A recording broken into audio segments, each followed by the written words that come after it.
ಕುಂದಾಪುರ ತಾಲೂಕಿನ ಪ್ರಸಿದ್ಧ ಧಾರ್ಮಿಕ ಸ್ಥಳವಾದ ಕೊಲ್ಲೂರಿನಲ್ಲಿ ಇದುವರೆಗೂ ಕೂಡ ಯಾವುದೇ ಸರ್ಕಾರಿ ಬಸ್ಸಿನ ವ್ಯವಸ್ಥೆ ಇಲ್ಲದೇ ಇರುವುದರಿಂದ ವಿದ್ಯಾರ್ಥಿಗಳು ಎಬಿವಿಪಿ ನೇತೃತ್ವದಲ್ಲಿ ಕುಂದಾಪುರದಲ್ಲಿ ಸುರಿಯುವ ಮಳೆಯನ್ನ ಲೆಕ್ಕಿಸದೆ ಇಂದು ಪ್ರತಿಭಟನೆಯನ್ನ ನಡೆಸಿದರು.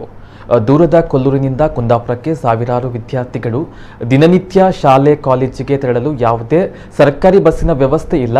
ಸಾವಿರಾರು ವರ್ಷದ ಇತಿಹಾಸವಿರುವಂತಹ ಕೊಲ್ಲೂರಿಗೆ ಯಾವುದೇ ಸರ್ಕಾರಿ ಬಸ್ಸಿನ ವ್ಯವಸ್ಥೆ ಇಲ್ಲದೇ ಇರುವುದು ಅತ್ಯಂತ ದುಃಖದ ವಿಷಯ.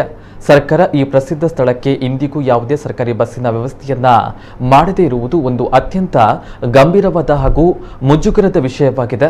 ಇದೇ ರೀತಿ ಕೇರಾಡಿ ಮಾರಣಕಟ್ಟೆ ಕುಂದಾಪುರ ಮಾರ್ಗದಲ್ಲಿ 500 ಮತ್ತು ಕೇರಾಡಿ ಬೆಳ್ಳಾಲ ಕುಂದಾಪುರ ಮಾರ್ಗದಲ್ಲಿ 400 ವಿದ್ಯಾರ್ಥಿಗಳು ಸಾರಿಗೆ ವ್ಯವಸ್ಥೆಯಿಂದ ವಂಚಿತರಾಗಿದ್ದಾರೆ. ಈಗಾಗಲೇ ಈ ಮಾರ್ಗದಲ್ಲಿ ಪರವಾನಗಿ ಇದ್ದರೂ ಸಹ ಯಾವುದೇ ಕೆಎಸ್ಆರ್ಟಿಸಿ ಬಸ್ಸುಗಳು ಇದುವರೆಗೂ ಸಂಚರಿಸ್ತಾ ಇಲ್ಲ. ಈ ಸಮಸ್ಯೆಗೆ ಸಂಬಂಧಪಟ್ಟಂತೆ ಅಧಿಕಾರಿಗಳು, ಶಾಸಕರು, ಮಂತ್ರಿಗಳು ಹಾಗೂ ಮುಖ್ಯಮಂತ್ರಿಯವರಿಗೆ ಪತ್ರ ಬರೆದಿದ್ದು ಯಾವುದೇ ಪ್ರಯೋಜನವಾಗಿಲ್ಲ. ಈ ಬಗ್ಗೆ ವಿದ್ಯಾರ್ಥಿಗಳು ಮಾತನಾಡಿ ಸಾರ್ವಜನಿಕರಿಗೆ ಹಾಗೂ ವಿದ್ಯಾರ್ಥಿಗಳಿಗೆ ಉಂಟಾಗುವಂತಹ ಸಮಸ್ಯೆಗಳಿಗೆ ಅಧಿಕಾರಿಗಳೇ ನೇರ ಹೊಣೆ ಎಂದು ಆಕ್ರೋಶ ವ್ಯಕ್ತಪಡಿಸಿದರು. ಸಮಸ್ಯೆ ಪರಿಹಾರಕ್ಕೆ ವಾರಗಳ ಗಡುವು ಕೂಡ ನೀಡಿದ್ದಾರೆ. ಅಖಿಲ ಭಾರತೀಯ ವಿದ್ಯಾರ್ಥಿ ಪರಿಷತ್ತು ವತಿಯಿಂದ ಕುಂದಾಪುರ ತಹಶೀಲ್ದಾರ್ ಕಿರಣ್ ಗೌರಯ್ಯ ಅವರಿಗೆ ಮನವಿಯನ್ನ ಸಲ್ಲಿಸಲಾಯಿತು. ಮನವಿ ಸ್ವೀಕರಿಸಿ ಮಾತನಾಡಿದ ಅವರು, ಈ ಕುರಿತು ಜಿಲ್ಲಾಧಿಕಾರಿಗಳ ಗಮನಕ್ಕೆ ತರ್ತೇನೆ. ಕೆಎಸ್ಆರ್ಟಿಸಿ ಅಧಿಕಾರಿಗಳ ಬಳಿ ಈ ಬಗ್ಗೆ ಚರ್ಚಿಸಲಾಗುತ್ತದೆ ಅಂತ ಹೇಳಿದರು. ಪ್ರತಿಭಟನೆಯಲ್ಲಿ ಎಬಿವಿಪಿ ಕುಂದಾಪುರ ತಾಲೂಕು ಸಂಚಾಲಕ ಜಯಸೂರ್ಯ ಶೆಟ್ಟಿ, ತಾಲೂಕು ವಿದ್ಯಾರ್ಥಿನಿ ಪ್ರಮುಖ್ ಧ್ವನಿ, ಬಂಡರ್ಸ್ಕರ್ಸ್ ಕಾಲೇಜಿನ ವಿದ್ಯಾರ್ಥಿಗಳಾದ ನಾಗೇಶ್, ಶ್ರೀನಿಧಿ, ಬಿಬಿ ಹೆಗ್ಡೆ ಕಾಲೇಜಿನ ಅನುಷಾ, ಪೃಥ್ವಿ, ಕಿಶನ್, ಬಸರೂರು ಶಾರದಾ ಕಾಲೇಜಿನ ದೀಪ, ರಂಜಿತ್ ಕೋಟೇಶ್ವರ, ಕಾಲೇಜಿನ ಅಬಿ ಆರ್ಯನ್ ಶೆಟ್ಟಿ, ಕಾಲೇಜಿನ ನಿತಿನ್, ಸುಜನ್ ಮೊದಲಾದವರು ಇದ್ರು.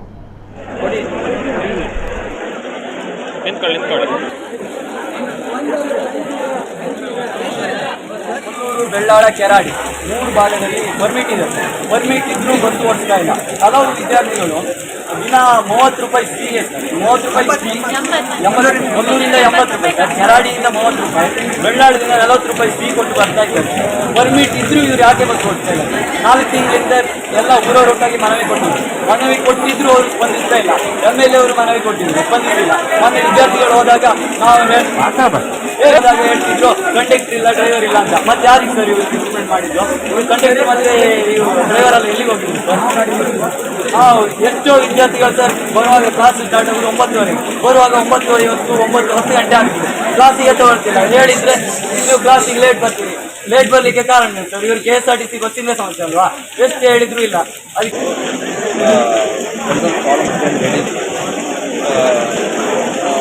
ಅಂದ್ಕೊಂಡು ಹೇಳಿದ್ರು, ಒಂದು ಮನವಿ ಕೊಟ್ಟಿದ್ದೆ. ನಾನು ಅದನ್ನ ಬಗ್ಗೆ ಹೇಳಿದ್ದೇನೆ ಈಗಾಗಲೇ ಮ್ಯಾನೇಜರ್ಗೆ. ಮಕ್ಕಳ ಪರೀಕ್ಷೆಯಲ್ಲಿ ಏನಾದರೂ ಇದು ಮಾಡೋದು, ಪಕ್ಷದಲ್ಲಿ ಅವರು ಕರೆಕ್ಟಾಗಿ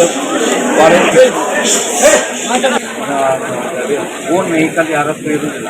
KSRTC ಅವಲಂಬಿಸ್ತಾ ಇರ್ತಾರೆ. ನೀವು ಹಿಂದೆ ಮಾಡೋದನ್ನ ಯಾಕೆ ಕ್ಯಾನ್ಸಲ್ ಅಂತ ಕೇಳಿದ್ರೆ, ಸ್ಟಾಫ್ ಏನೋ ಕೊಡ್ತಾ ಇದೆ, ಅದು ಕೊಡ್ತಾ ಇದ್ವಿ ಯಾವುದೇ ಅದನ್ನು ನಾನು ಅದಾಗಿ ಈಗ ಕೂಡಲೇ ಬರಬೇಕು ಅಂತ ಹೇಳಿದೆ. ಗೊತ್ತಾಯ್ತಾ? ಈಗ 1 ವಾರ ಯಾವುದಾದ್ರೂ ಅವ್ರು ಹೇಳಿದ್ದಾರೆ, 1 ವಾರದ ಪ್ರಾಬ್ಲಮ್ ಸಾಲ್ವ್ ಮಾಡ್ಕೊಡ್ತೇನೆ ಅಂತ KSRTC ಡಿಪೋ ಮ್ಯಾನೇಜರ್ ಮಾತಾಡ್ತೀನಿ. ನಾನು ಇದ್ರ ಬಗ್ಗೆ DC ಅವ್ರಿಗೆ ಗಮನಕ್ಕೂ ತರ್ತೇನೆ. ನೀವು ಏನು ಮನವಿ ಕೊಟ್ಟಿದ್ರು ಅದನ್ನು DC ಅವ್ರ ಗಮನಕ್ಕೂ ತರ್ತೇನೆ. ಮತ್ತು KSRTC ಮೀಟಿಂಗ್ ಮಾಡುವಂತ ಹೇಳ್ತಾರೆ.